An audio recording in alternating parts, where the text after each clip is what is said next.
Hi everyone, it's QuickyBaby and welcome back to World of Tanks, and I've got a confession to make. I can't decide whether I love or I hate the tier 10 Polish tank destroyer, the Błyskawica. This vehicle is both so amazing and also so incredibly frustrating at the same time that I'm just absolutely confused and lost for words. Today you're going to be seeing a couple of games where things go well, but while you're going to be seeing things going well, let me talk about maybe the things that I really don't like about this vehicle first. It's just all in, full frontal, amazing damage per minute, but just so stupid at the same time. The vehicle doesn't have incredible gun depression. I don't think you'd ever call 7 degrees bad, but it's definitely not incredible. The vehicle doesn't have really good premium penetration like on most of the tank destroyers. So while your shell velocity is incredible at 2000, you've only got 321 millimeters of gold penetration on this vehicle, and it's APCR as well, so it only gets 2 degrees of normalization, and we'll lose a little bit of penetration of distance, but as we can see, it's negligible. So unlike something like the T110E4 or E3, which gets 375 millimeters of pen, you just quite often can't find yourself able to compensate for, should we say, aiming on the tank, and you just can't really go through the enemy vehicle. Lots of heavy tanks have annoying armor where you need about 340 millimeters of pen to be able to go through.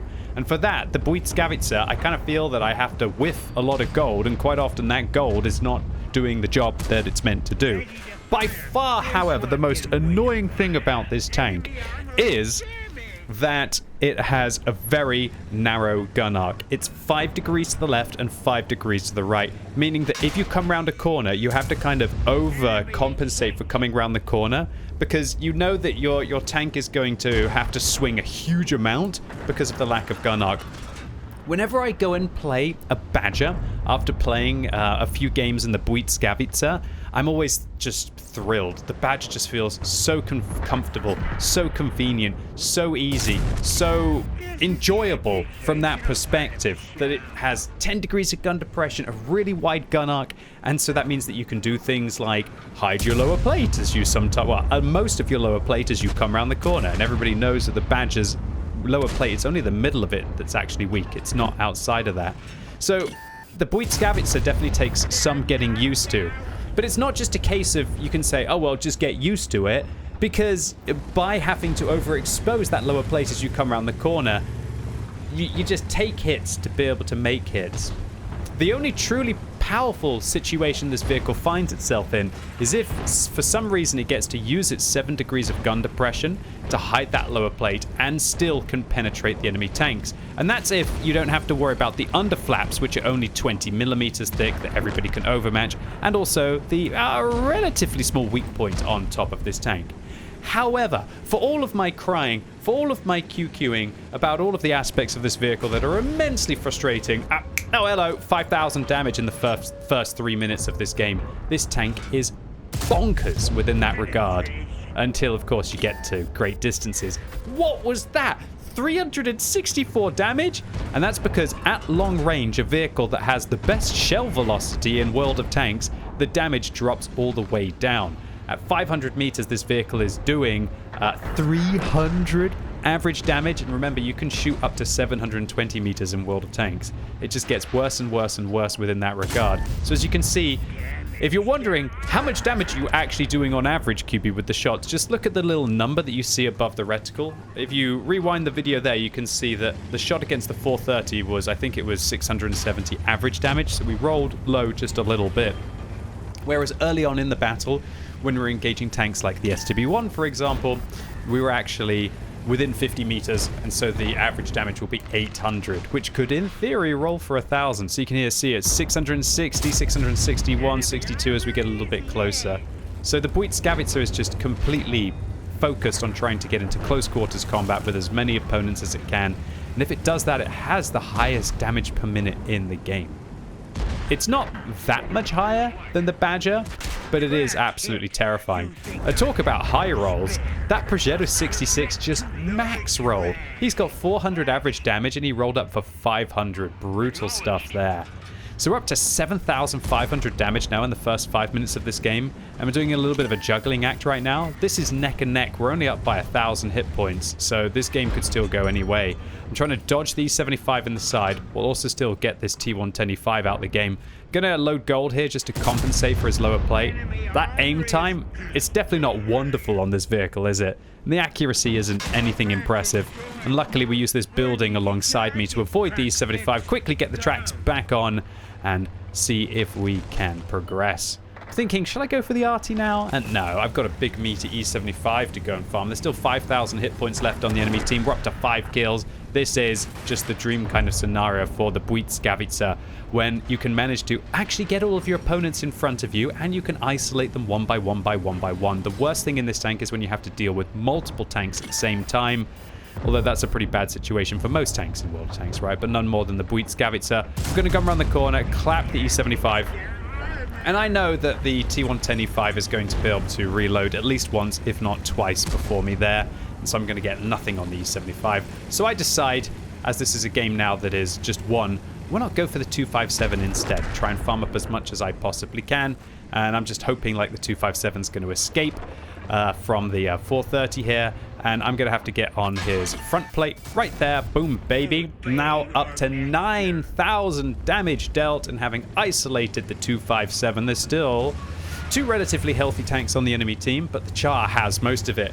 Ooh, is this going to be a 10,000 damage game in World of Tanks? I've done 10,000 damage in tanks like the 60 TP, the Object 279E. I've done it in the Kampfpanzer, the assembly shop tank. That was one of the main rewards that I got. I can't remember if there was another one, maybe an E3 one time. But yeah, getting 10,000 damage from me in World of Tanks is not a normal thing. And so to be having nearly 10,000 damage now in the first 7 minutes of this battle, and the Char has just enough for me here. As long as I roll for 600 on this guy, I should have it. And he should be distracted as I come around the corner. Easy does it right through the lower plate. 800 damage dealt. Unfortunately, the Char finishes me off. But boom, baby! 10,000 damage again, once again, in World Tanks for the first time this year. So, reasons to love this vehicle.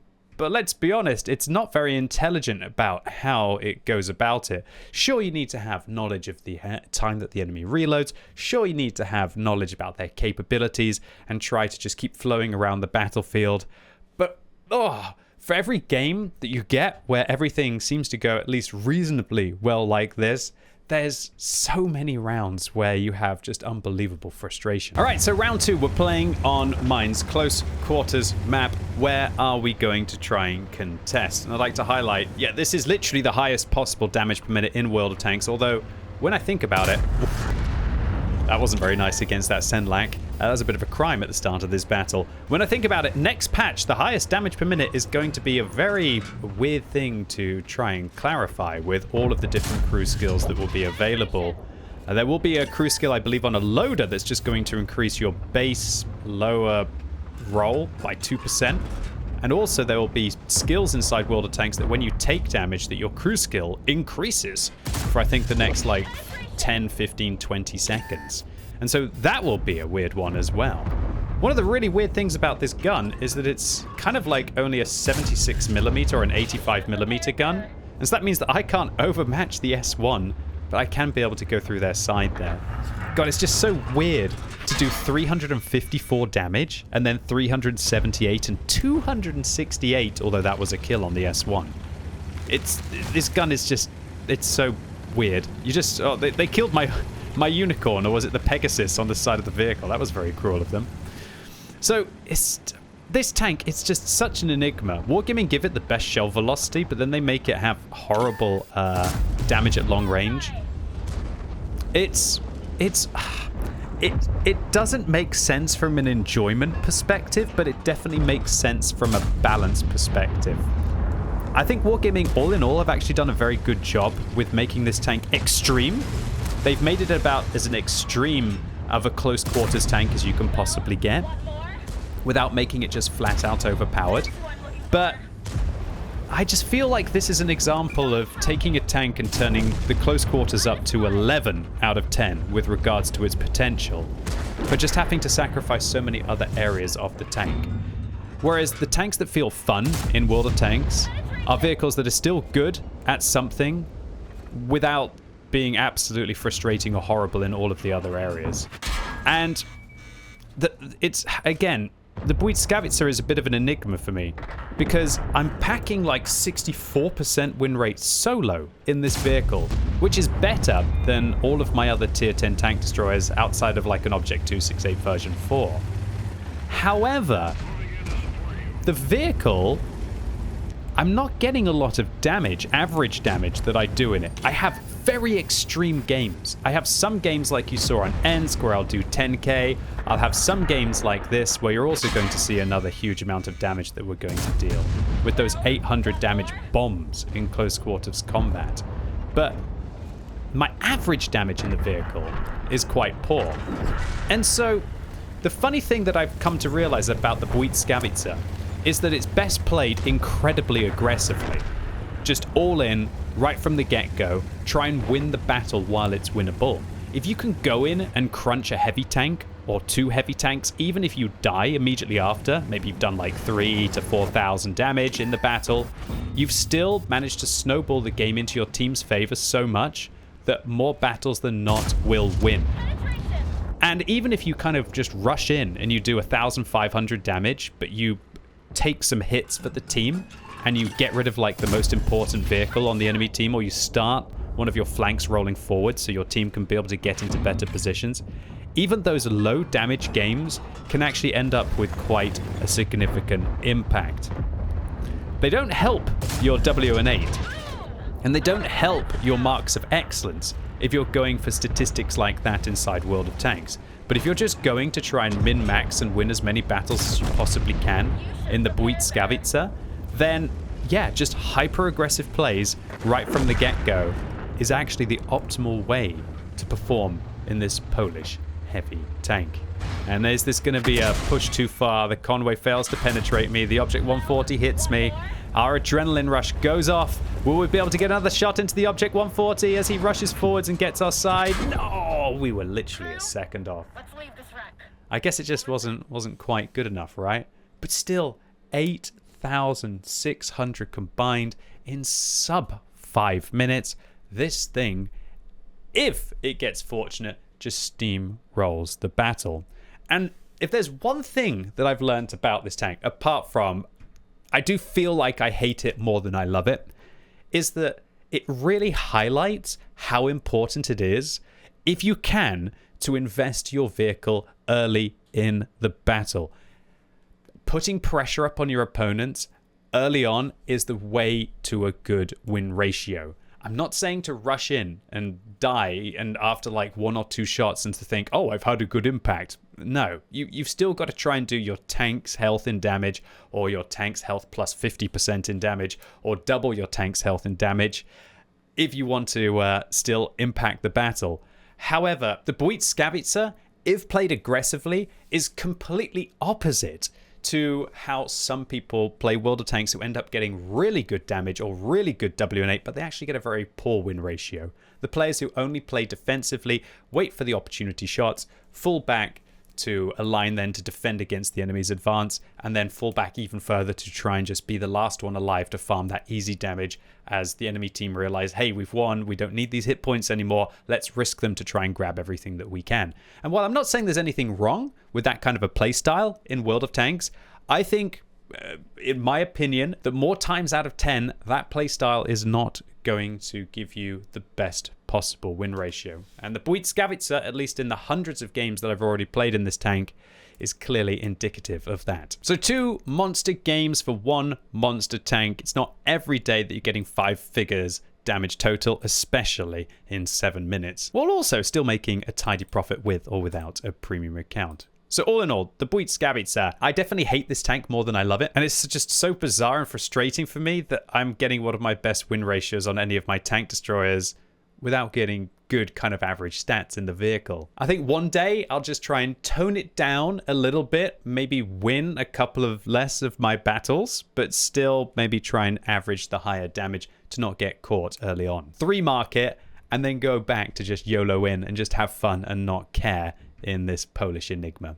Anyway, ladies and gents, boys and girls, that was it for today. Really hope you enjoyed this monster tank, the Błyskawica. If you did, give the video a thumbs up. If you hated it, give a thumbs down. And let me know if you've played this tank and whether it's frustrated you as much as it has frustrated me. And if you're watching this video as it goes live on Monday later on today, there are going to be brand new drop tokens on twitch.tv/QuickyBaby. So come along, get some fat loot, watch me probably crunch a few games of Frontline, finish it off with some unlocked pole tanks. So really looking forward to seeing you all live right now. And as always, thank you so much for watching. You've been epic, and hopefully I'll see you soon.